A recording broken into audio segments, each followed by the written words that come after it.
เนี่ยจังหน่อยนึงบาทนี่เนาะพอดีเด้อทางประตูนเชียวในช็อตเดียวเลยก็ว่าได้เนาะอันนี้ก็เป็นเงินทางผู้ใหญ่ใจดีเพิ่นเนาะก็เป็นทางแม่ครูมาลาและพ่อบุญมาแสงวิสัยเด้อหลานเด้อทางน้องดาวบ่าวบุญคงนำเด้ออันนี้เป็นเงินทางผู้ใหญ่ใจดีเพิ่นเด้อทั้งแม่ครูมาลาและพ่อบุญมาแสงวิสัยเพิ่นฝากเงินมาให้ทั้งประตูนมาผูกคอต่อแขนให้ทั้งครอบครัวเจ้าเด้อก็มีแต่ว่าเอาใส่ในขันนี่แหละเนาะใช้ขันเงินขันค่ำนั่นอยู่นี่บ่กดเข่าเด้อเด้อมื้อนี้ก็เป็นอีกมื้อนึงเนาะมื้องามยามดีขึ้นเฮือนใหม่แล้วบัดนี้ให้อยู่เย็นเป็นชุกแล้วบัดนี้ก็ให้มีแต่แนวดีๆแล้วเข้ามาเนาะนอนอย่าลืมมาหาคอยได้โดยมาคือเก่านี่ล่ะเอ้ยให้นอนก็มีแต่เงินแต่ค่ำนั่นแหละหลังใดเข้ามาเนาะเนาะเอาให้คนนี้ดีกดเข่าเด้อบ่บุญคงเนาะให้อยู่ดีมีแห้งแล้วบัดนี้ก็ได้ขึ้นเฮือนใหม่แต่เฮือนงามแล้วก็ได้ขอให้อยู่เย็นเป็นชุกละบัดนี้ให้มีโทรมาหาก่อนด้วยทีนี้มันปิดก่อนใช่กดลืมกดเข่าได้แล้วเด้อเอาของขวัญให้ร้านนี่ลืม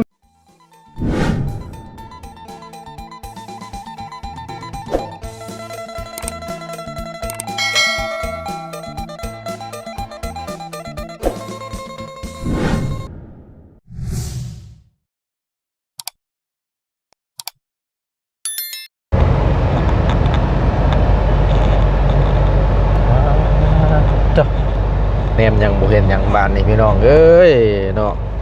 ตื่นแต่เช้าแต่เซียวมื้อนี้ก็ได้เป็นอีกมื้อนึงเนาะเอาพบเจอกันกับประตูในมื้อนี้เนาะก็เป็นอีกมื้อนึงพี่น้องมื้องามยามก็ โอ้ยคันคอพี่น้องเอ้ยก็เป็นมื้อวันขึ้นเฮือนน้องชัยพี่น้องก็ตื่นแต่เช้าๆนี่เด้อพี่น้องเด้อก็พอดีมื้อนี้ก็วันศุกร์เนาะตรงกับวันที่14แฮมคำหนึ่งเดือน4เล่าพี่น้องเนาะกลับมาฮอดจอดถึงเป็นที่เรียบร้อยกับสีเศร้าแน่หน่อยนึงเนาะตาหูบาดนี่ เอาสบายดีเด้อพี่น้องสบายดีเบิดสุขุสุขคนเนาะหมู่คู่จักสิไปฮอดใจในแล้วบัดนี้ลุงเอ้ยโดยเขาก็ว่าเขาจะเศร้าอยู่ได้เนาะโดยคันรุ่นหมอกขนัวปานนี้นี่บ่เศร้าตอนแรกว่าสินอนเรือนน้องไสหนาวพี่น้องเอ้ยเมื่อคืนนี่โอ้ยบ่ไหวครับเป็นเปียเป็นรอยมายากอีแล้วว่ะบ่เฮงอีแล้วติเย็นได้พี่น้องเอ้ยไหวข่อยมึงนึกว่าหมอกเศร้านะมึงนี่น่ะจนบ่เห็นนึงเด้อเบิ่งพี่น้องเบิ่งนี่ข้างหน้าน่ะบ่ได้เป็นกล้วยได้พี่น้องข้างหน้าน่ะถ่ายรถเมล์แท้ๆนะมันเดืองนะบ่ได้เป็นกล้วยได้เบิ่งกากรถบ่เนาะเบิ่งคักด้วยนะหมอกตกเฮงอีหลีเนาะเมื่อวานนี่ก็มันก็ว่าแหละมันคึมฟ้าคึมฝนแน่สินอนเงินน้องใจ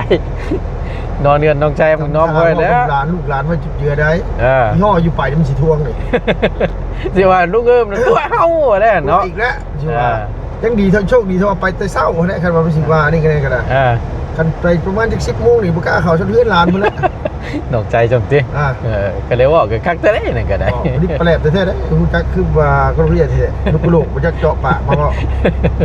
จักโดนลูกกระโหลกบ่เท่าบ่จักโดนลูกกระโหลกจักแล้วเจาะไม่เก่งตัวเขียวนี่ตัวน้อยควานนั่นเด้ชบมันใหญ่เห็นบ่เยิ่มนั่นแหละตัวเขียวนั่นติโดยสุดยอดแล้วตัวนั้นน่ะคันได้ว่าเนี่ยบ่ได้ง่ายนี่มันมืดแท้นี่บ่ครับเพิ่นยังกันนี่เนาะโอ้ใช้อุดปิดออกมาพยายามกลับมันกระรับนูบ่จังหะบาดบ่ได้เนาะ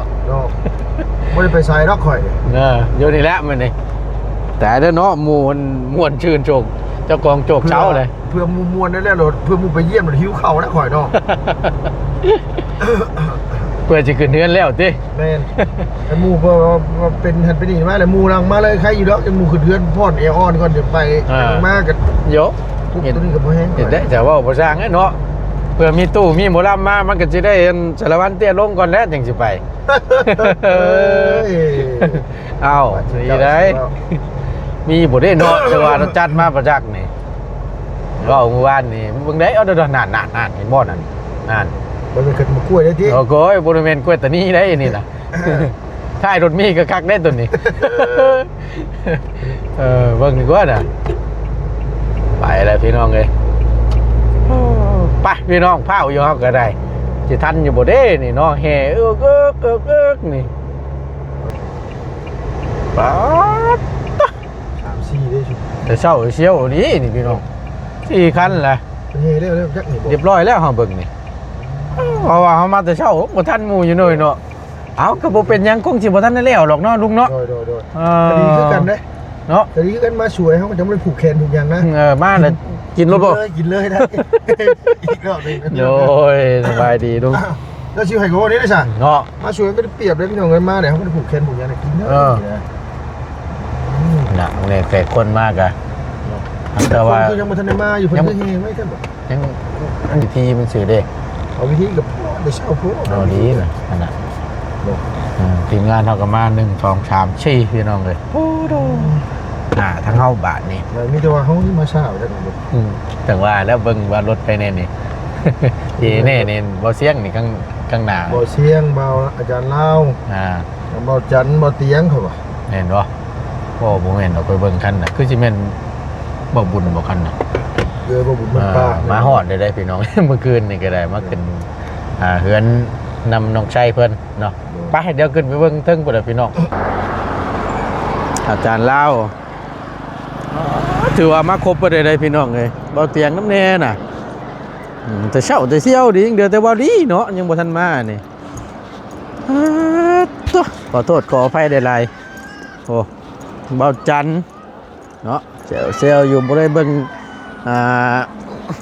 แห่ซ้ำพี่น้องเนาะขอโทษได้หลายเด้อพี่น้องเด้อเอาน้ำลังซะเหมือนยังเด้บาดนี่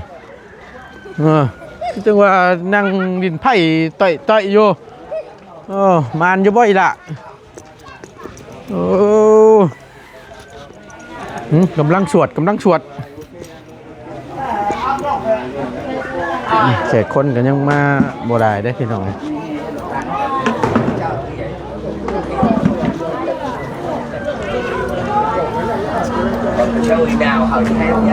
ครับ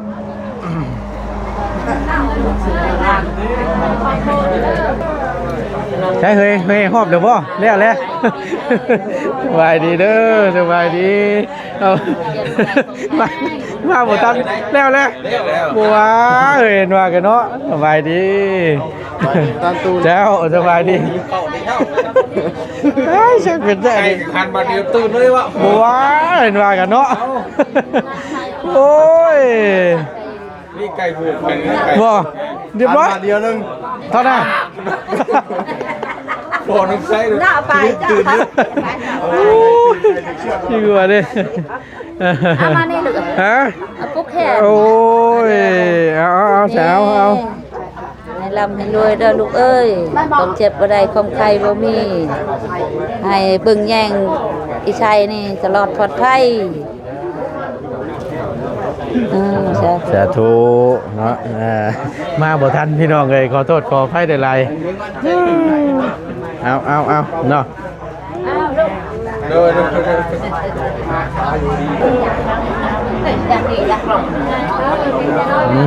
โดย โอ้มันแพงคนไทยโอ้ให้กันด้วยสิไปเดี๋ยวบาทเก็บก็อย่ามีเด้อ สาธุเนาะกะกล่องแทงตากันบ่เอาแบ่งกันได้หรือบ่ โอ้ย บาทหนึ่งติ กว่านึง กักแน่ลิจ้ะนี่เนาะโอ้ยพี่น้องเลย ลบมาได้ปล่อย ไปแล้วบ่โอเคโอ้ยเสียงแคบแน่บาทนี่น้องน้ำกับมาน้ำนี่เนาะน้ำโอ้ยสบายดีล่ะสบายดีน้ำลังน้องเอาเนาะลุงเนาะ เอามาจากทางไหนดังน้ำนะบ่ มาเด้มา แต่เช้า ย่าง ย่างเอา หูยย่างเอาใช่บ่ล่ะย่างมาตื่นจักโมงอ่ะนะตื่นแต่1 โมงย่างมาพี่ ย่างมาแต่1 โมง ดูเป็นยังผู้ใหญ่นี่ก็เอาคักเอาแน่แท้นี่ เนี่ย บ่ได้เบิ่งพวกนี้เนาะ บ่จิบจิกองเช้าจิกองก็เบิ่งเนี้ยทางหลังนั่นน่ะบ่หยอกแล้วบ่บุญเด้ว่าโดยสบายดี น้องไซอยู่ดีมีงานเนาะ เอาเดี๋ยวให้หมู่ครูผูกก่อนพี่น้องเอ้ยเนาะกันไก่ไหมก็ได้มา เนยมาบ่ทันย่ำกันใกล้ก็ได้ เครื่องที่มีอยู่ บ่เนาะ คือเชียงมาบุญเดี๋ยวเลย โตน้ำอบน้ำหอมนี่เนาะน้ำขี้มิ้นเพิ่น เอามาดูกัน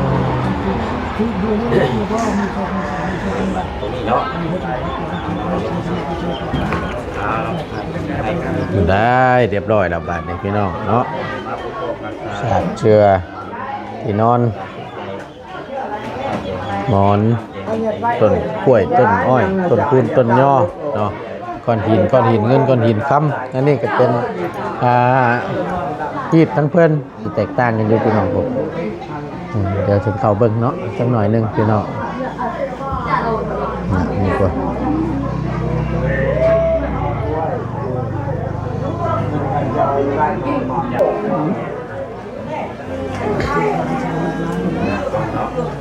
ครอบครัวเลย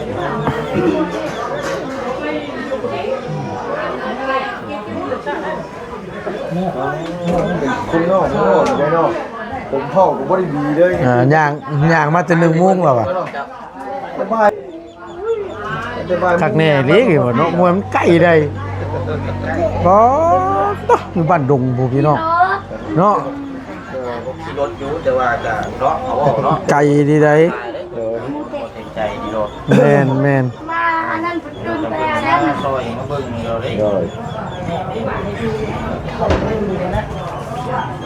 ทำบัวติ่งนะ นั่นไหม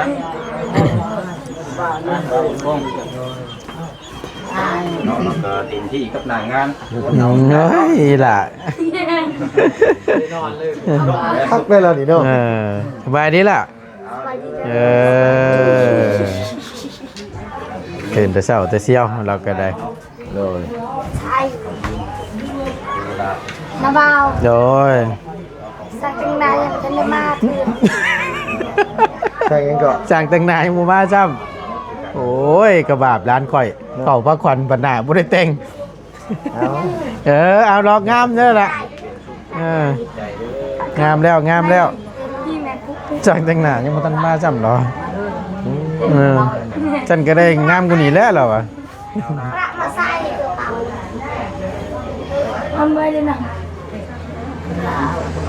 ตึกประมาใส่ได้ก่อนเลย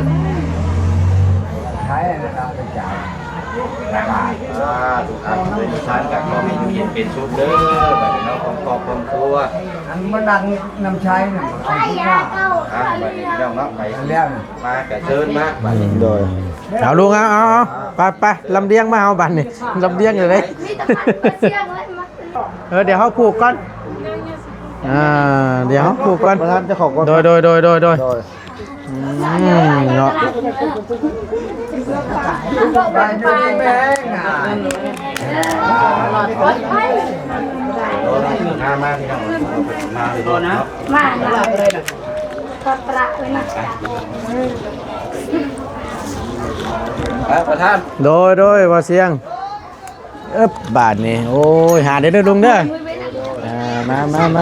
จองใจนะไก่ ก็จะงง วิธีมันแน่จัง มา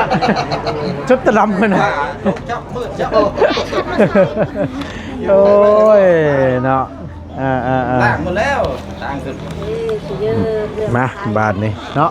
เอาพี่น้องเลยกับเป็นฮะไอ้รอบบ่ เงินไม่นะป่วยยังมันนี่เฮอยู่ ในปลา โอ้ย จองยังไม่ได้ หวานว่ากันเนาะแห่ไม่ว่าซั่น ที่แนวรู้จดยิ่งไงจ้ะ กินให้ก่อน โอ้ยคันคอเนี่ยหนึงพี่น้องเลยเนาะขอโทษขออภัยหลายๆมาบัดนี้ลุงเอ้ยมาใกล้ๆบัดนี้มัดที่นั่ง มัดที่น้ำเอาให้เพิ่นแล้วทั่วก่อนบัดนี้เดี๋ยวสิผูกให้เพิ่นบาทเดียวโลดเนาะ ตามไปรับ เป็นไร เด้อ สาธุ เปลี่ยนเป็นอันนี้ นะ นี่จะชิมดิ ต่อไปเขามาในชีวิตตัวนี้ต่อไปมีโชคมีชัยมีโชคมีลาภผู้ใดก็มีความสุขที่ลูกมีเงินมีความเจริญทำอะไรเขามาเลยทุกๆได้ง่ายชุกชุกชุกร้านมีเงินมีความสาธุสาธุเนาะ ต้นไม้เด้อ เยอะป่ะ เอาเอามาสิจ้ะ มันลดหล่ะมันลดบ่เป็นหยังหรอกเนาะ ดูพิเศษแห่งนี้เด้อ มาเรียกเขาเรียก ไงเข้า ว้าวเนาะใช้อัน ง่ายคือ มันชกเทียนออกคือ บ่ให้ถึงเมื่อวานนี้ได้ ลูกเราเทิงเราไม่ดีไม่แห้งของมันชวนเนี่ยเป็นฝากห้องจ่าเนาะทำร่างในขณะนั้น อู้ว่าซั่นใช้อันขันนี่ล่ะ คันไก่ ขันไก่ขันเงินนั่นแหละเนาะ เชื่อ ยังไงนะได้ทีแล้วบ่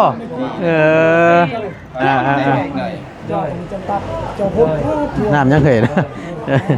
เอาบาทนี้บ่ลายใหญ่ห้างพี่น้องเลยบ่ล่ะฮะบ่เป็นหยังบ่เป็นหยังเดี๋ยวตั้งเบาสีผูกคอต่อแขนก่อนโดยตู้บ่เป็นหยังขอบใจหลายๆผู้ดีพี่น้องเลยก็ทางประตูนเนาะก็เป็นเกียรติพี่น้องเลยบนมาพี่บนมาพี่ วนไปทางนั้นวนไปนั่นวนไปนั่น ตายมาเลย เอาน้องไว้ บ่ได้ลูกหลาน กินบ่เป็นอะไรนางเนาะกินมันสุดยอดเป็นเนาะเป็นนี่เป็นคลองเพิ่นเนาะลมเมาเชื่อกระเพาะหรอก โอ้เคยกินลาย เป็นเดือน ย่อมือเขา โอ้เป็นยังเขากินลายเขา เอามาบัดนี้เอาคัดเนี่ยจังหน่อยนึงบัดนี้เนาะพอดีเด้อทางบอตูนเชียวในช็อตเดียวเลยก็ว่าได้เนาะอันนี้ก็เป็นเงินทางผู้ใหญ่ใจดีเพิ่นเนาะก็เป็นทางแม่ครูมาลาและพ่อบุญมาแสงวิสัยเด้อหลานเด้อทางน้องดาวบ่าวบุญคงนำเด้ออันนี้เป็นเงินทางผู้ใหญ่ใจดีเพิ่นเด้อทั้งแม่ครูมาลาและพ่อบุญมาแสงวิสัยเพิ่นฝากเงินมาให้ทั้งบอตูนมาผูกคอต่อแขนให้ทั้งครอบครัวเจ้าเด้อก็มีแต่ว่าเอาใส่ในขันนี่แหละเนาะใช้ขันเงินขันค่ำนั่นอยู่นี่บ่มาใส่หนึ่งใส่ตัวใดก็ได้มาโลดนี่ก็ได้เอาไล่โยได้โยบ่เป็นหนึ่งเนาะ2 ล้านกีบพี่น้องเลยเนาะมาล่ะมาเด้อบัดนี้เด้อเอาให้กดนี้ให้กดดีกดเข่าเด้อเด้อมื้อนี้ก็เป็นอีกมื้อนึงเนาะมื้องามยามดีขึ้นเฮือนใหม่แล้วบัดนี้ให้อยู่เย็นเป็นชุกแล้วบัดนี้ก็ให้มีแต่แนวดีๆแล้วเข้ามาเนาะนอนอย่าลืมมาหาคอยได้ โดยมาคือเก่านี่ล่ะเอ้ยให้นอนก็มีแต่เงินแต่ค่ำนั่นแหละหลังใดเข้ามาเนาะมีต้องเฮ็ดนำเด้อ อยู่ดีมีแห้งล่ะเอ้ยมาน้องดาวมาเอาให้กดนี้ดีกดเข่าเด้อน้องเด้อขึ้นเฮือนใหม่เนาะก็คอยมีแต่สิ่งดีๆแล้วเข้ามาในชีวิตในครอบในครัวเจ้าก็ได้เนาะให้อยู่เย็นเป็นชุกแล้วนอนก็ให้มีแต่แนวดีๆแล้วเนาะปันเด็กตัวใดบอกให้นี่เด้อมานี่เด้อให้นอนรับนอนให้ได้เงินหมื่นตื่นให้ได้เงินแสนแล้วเฮือนหลังนี้ก็ให้อายุมั่นขวัญยืนเด้อน้องเด้อสาธุเนาะมาว่าบุญคงมานี่แหละชาวรักครอบครัวนี่พี่น้องเลยเนาะเอาให้คนนี้ดีกดเข่าเด้อบ่าวบุญคงเนาะให้อยู่ดีมีแห้งแล้วบัดนี้ก็ได้ขึ้นเฮือนใหม่แต่เฮือนงามแล้วก็ได้ขอให้อยู่เย็นเป็นชุกละบัดนี้ให้มีแต่แนวสิ่งดีๆแล้วเข้ามาในชีวิตเนาะก็เฮือนดังนี้ก็ขอให้มาค้ำมาคูณให้ห้องให้เฮืองแล้วบัดนี้เนาะสาธุร้อนมา เนาะ เจ้าลุงมาลุงเนี่ยตื่นสวยเป็นงานเงินเจ้าชีวิตเจ้า นั่งอยู่ลุงมามาทำไปก็ได้มา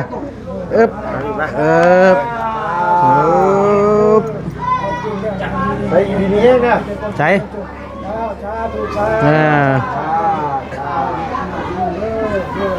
โดยนำโมเตชะตระตัวมหาตัวสัมมาสัมพุทธัสสะ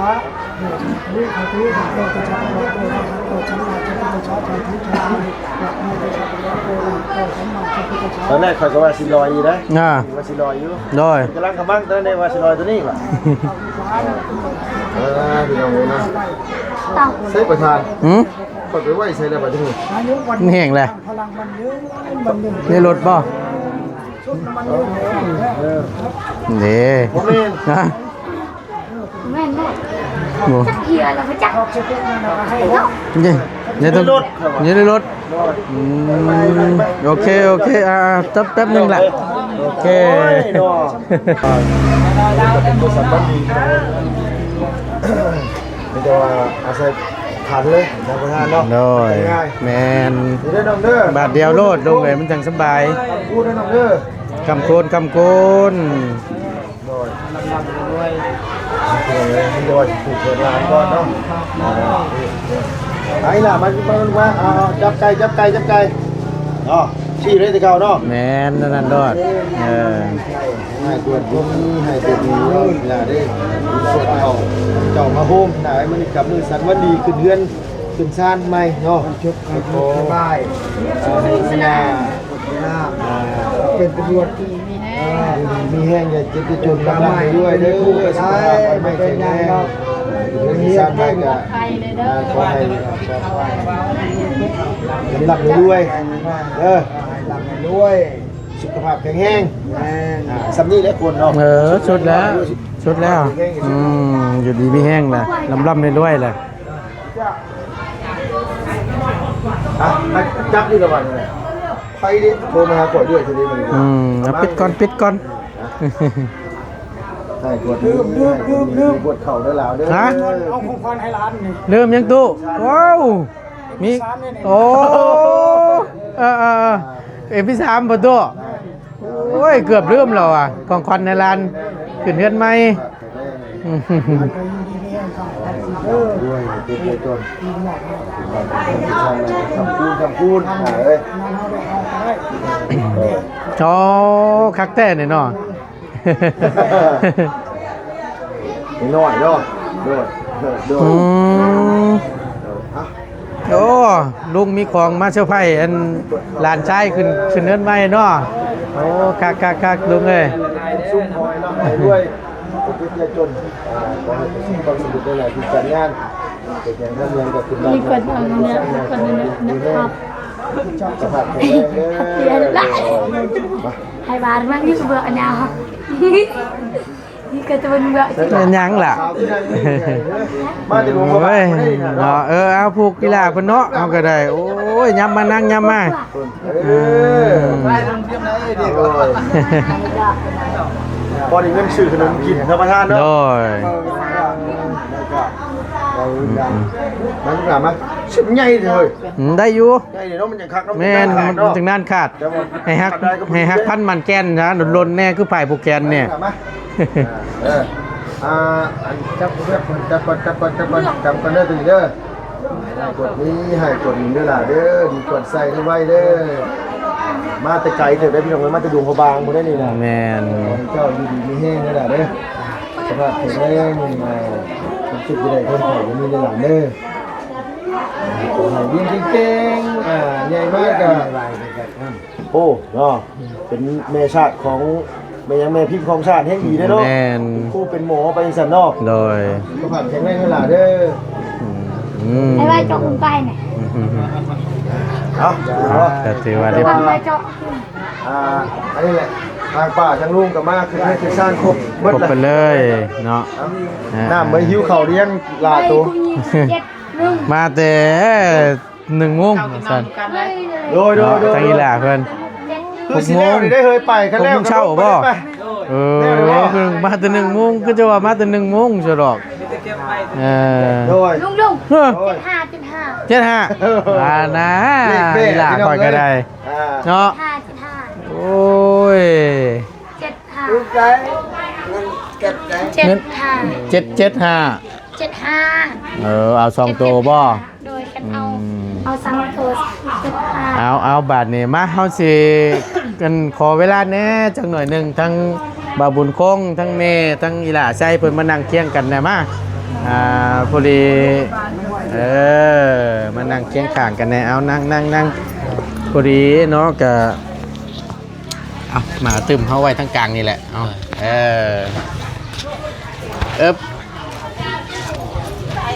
เอาก็เป็นอีกขั้นตอนหนึงเนาะก็ สาวกุมุหาติโดบิสลาม สาวกุมุชุดงามหน่อยเนาะ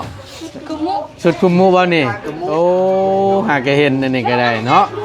เอาก็มีแต่ว่าฟังเด้อเสียเว้าเด้อนี่ก็มื้อนี้ก็มาฮอดจอดถึงเป็นที่เรียบร้อยเนาะซึ่ง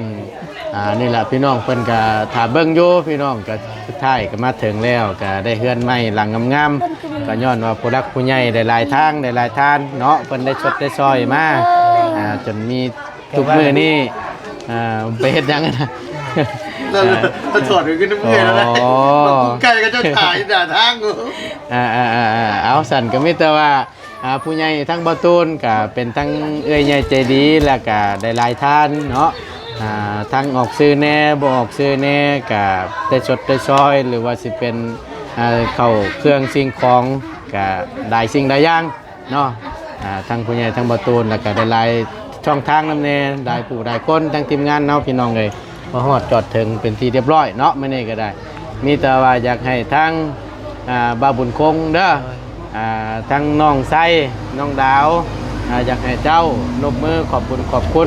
อบใจผู้ใหญ่ทุกท่านที่ได้ชดได้ซอยเจ้ามาในครั้งนี้บ่ว่าสิท่องทางใดก็ตามแต่เด้อเอาให้คำอวยชัยอวยพรให้เพิ่นเด้อขอบคุณเด้อทางผู้ใหญ่เปิดสุขคนก็ขอให้สุขภาพร่างกายบอกสิว่าไหมทางผู้ใหญ่ทางซองได้ก็ขอให้อยู่ดีมีแห้งเบิดสุขคนเพิ่นที่สดซอยก็สดซอยครั้งนี้ก็ขอให้สุขภาพร่างกายแข็งแรงพัฒนาสิ่งใดก็ขอให้ได้สิ่งนั้นเด้อ